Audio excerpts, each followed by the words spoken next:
Kasi iti naramid ko nga project ko, i-start tayo. Start tayo, push button,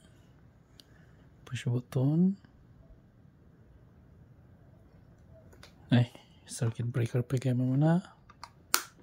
Tapos kapag may start to, dapat may counting. Yung relay nakalagay doon sa 10 seconds.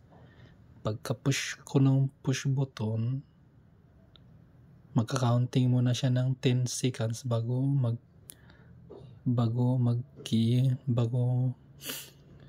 iilaw yung ilaw natin. Sige, subukan natin. Push button. 1, 2, 3, 4, 5, 6, 7, 8, 9, 10. Siguro natin bilang ko. Kasi lang deh. Then stop again.